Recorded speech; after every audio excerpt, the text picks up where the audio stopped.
Well, welcome to Unit 3. After looking mostly at the decisions of individual consumers and individual producers, demand and supply, in this unit we're going to put it back together and look at markets.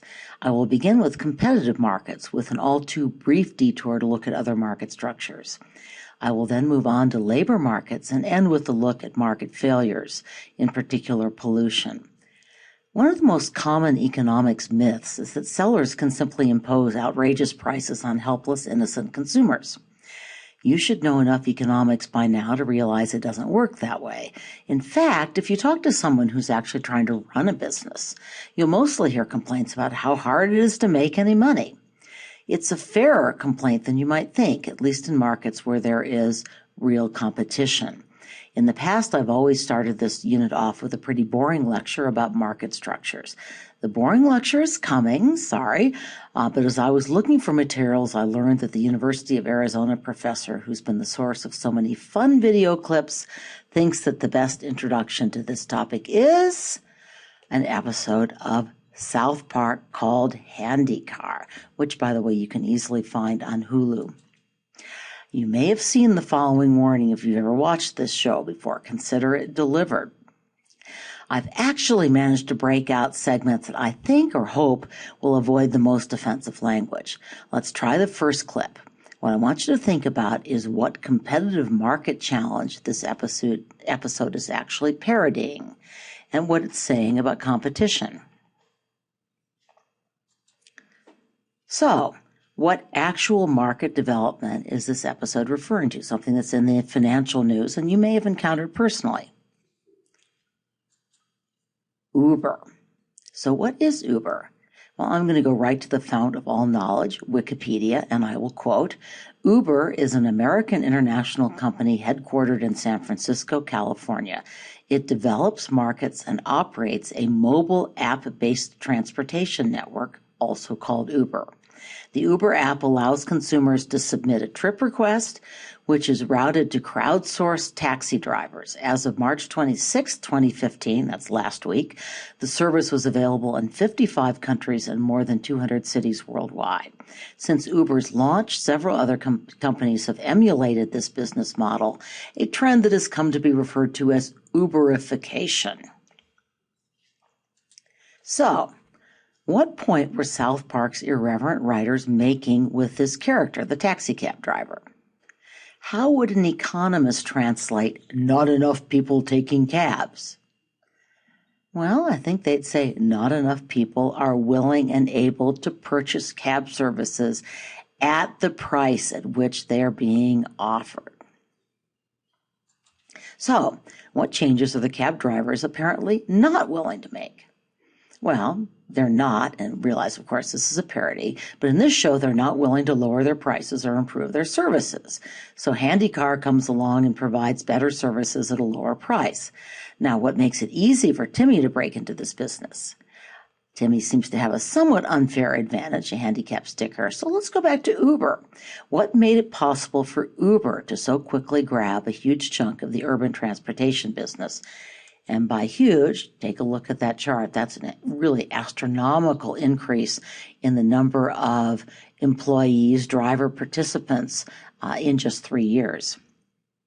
So Uber and similar companies have become a dominant force in the transportation network at this breathtaking speed because it has turned out to be a relatively easy market to enter. Okay. I warned you that this would get more boring quickly. We're not quite done with South Park yet, but first I want to stop and talk about different ways that markets for goods and services are structured. Most introductory economics classes focus on the two extremes in the continuum you see here.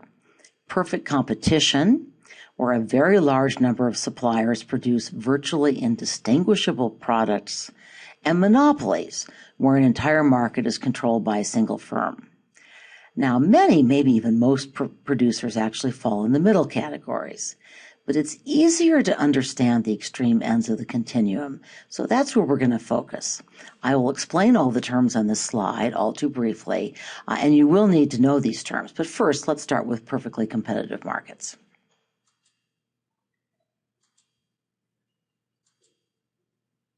There we go.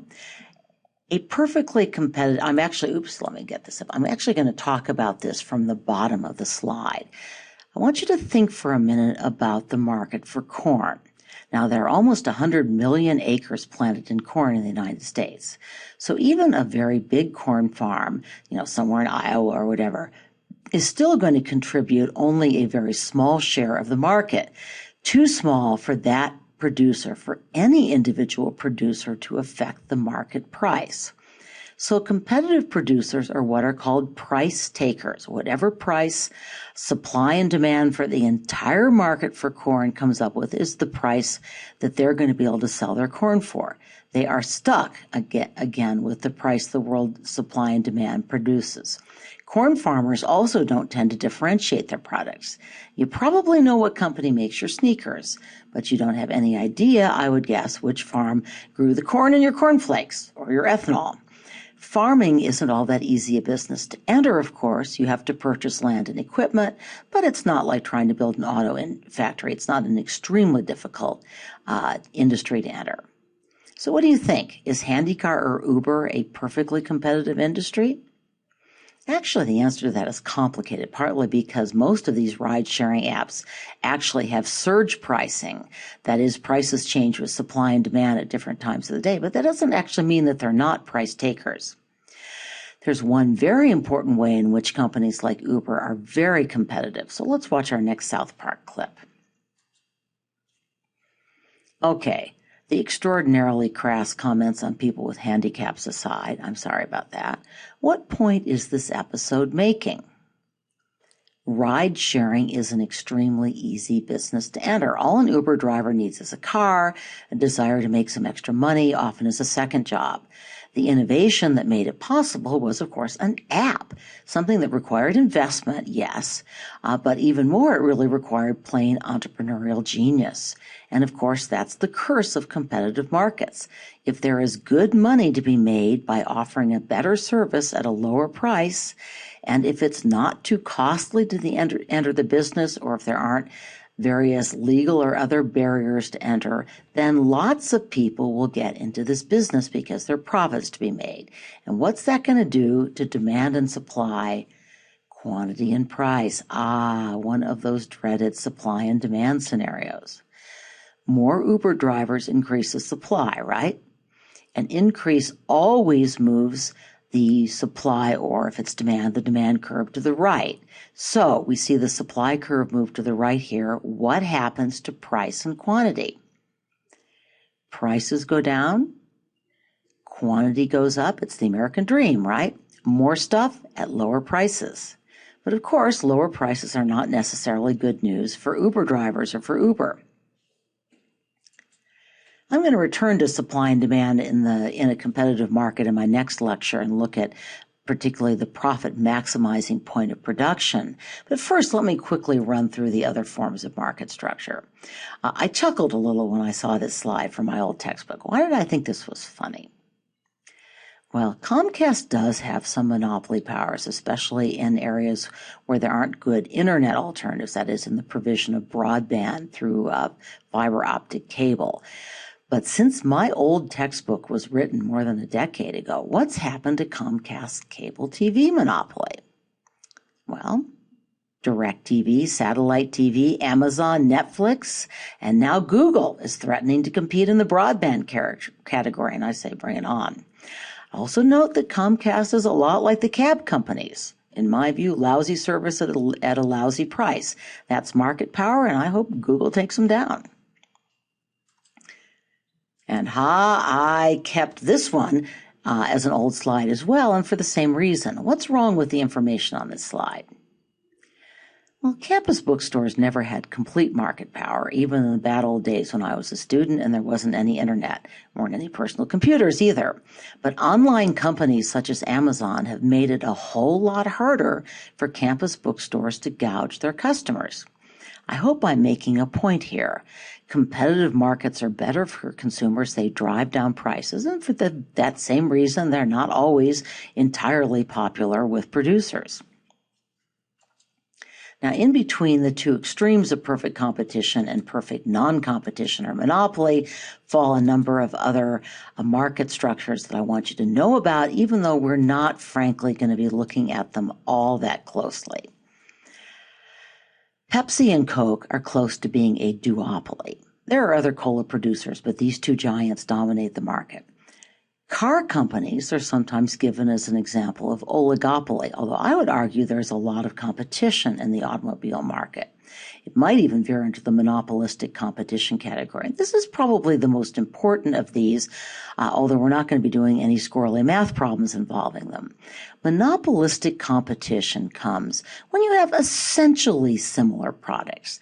I would use sneakers as an example, but where producers are trying very hard not just to compete on the basis of cost, but to persuade you that there is some significant difference between their products. We talked about this in the last unit. Essentially, they are trying to reduce the elasticity of demand for their product and to shift the demand curve for their product to the right so that they're not just stuck in the trap of perfect competition, the trap that we're going to look at in the next lecture. While technology has probably made it harder for companies to create or maintain pure monopolies, and I give Comcast as an example, another classic example, AT&T used to have a regulated monopoly of long-distance calls. I mean, this was way before your time, but it was true when I was in high school, and that is, of course, ancient history now. But it's also interesting to note that there are industries that have managed to break out of what we'll see as something of the trap of perfect competition and move toward monopolistic competition where they may be able to have a little bit more control over price. So, for example, back when I studied economics in college, chicken and coffee would have been considered examples of pretty much competitive markets. The business world was stunned when Frank Perdue successfully managed to brand chicken. Ditto for Starbucks coffee. And note that they can charge a price premium for these brands. And speaking of brand loyalty, I couldn't resist one last South Park clip, partly to make fun of a company based in my hometown of Palo Alto. And it's also relevant to what we're discussing. What all this talk about sheep herders and snakes really comes down to is that opponents of Uber or Handycar would like to see more barriers to entry in this market. They would like to make it harder for people to get into the business and to move the supply curve to the right and to reduce prices. Often these barriers to entry take the form of enlisting the government to keep competitors out. Notice that the cab drivers on South Park don't want to compete with Handycar. They want Handycar drivers arrested. You think this is unrealistic? Let's look at what's happening to Uber as it's trying to, it's expand its business in London. This video comes from England's leading financial newspaper, the Financial Times. It's really the English equivalent of the Wall Street Journal. So you're going to see a story about taxi drivers' attitudes toward Uber and the reply by an Uber driver. So what's the taxi driver's accusation against Uber? They don't have licenses. They don't have meters. They're breaking the law. Notice the guy kind of ducks the questions about cost and reliability of service. He wants to talk about government regulation.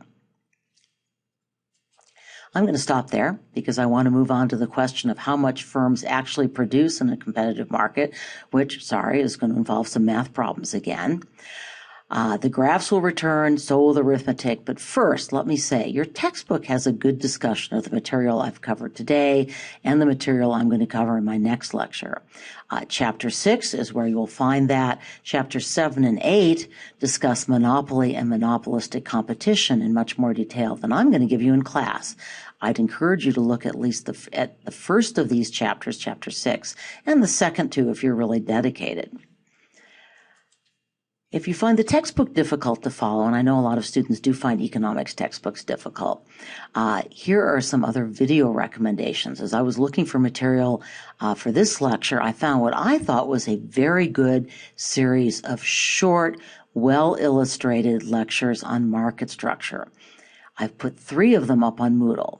The introduction, which is on basic market structures, is not unlike what I've just done, but in many ways is funnier and better done. A lecture on perfect competition, which is going to go into some of the topics that I'll cover in my next lecture, and a lecture on monopolies, which is going to go into topics that I used to cover in class, but we are, alas, not going to have time for this year. I especially recommend the first and the second, the third if you're dedicated. The same series has lectures on oligopolies, on regulation of monopolies, on monopolistic competition. I thought that was probably getting further down in the weeds than you wanted. If anyone wants those, I'm happy to send you the links, or they're easy to find on YouTube. So, terrible confession time. I used to teach about monopoly in much more detail. As I just said, we're not going to have time. It is a very interesting subject, and if you take more economics, you're going to study it in much more depth. But what I'm going to do instead is explore the interesting issue of why and how it is actually quite difficult to maintain a monopoly or to maintain an oligopoly or cartel. We're going to do this with a simulation that mimics the behavior of OPEC, the Organization of Petroleum Exporting Countries, which of course tries to reduce the supply of oil in order to keep the price up. This is tomorrow's activity, and full participation will count as a quiz score. Plus, since I don't want to bring in oil, and the original simulation, which called for Doritos, would have the computer lab folks coming after me with sharp knives, jelly beans instead will be involved. Hope to see you there.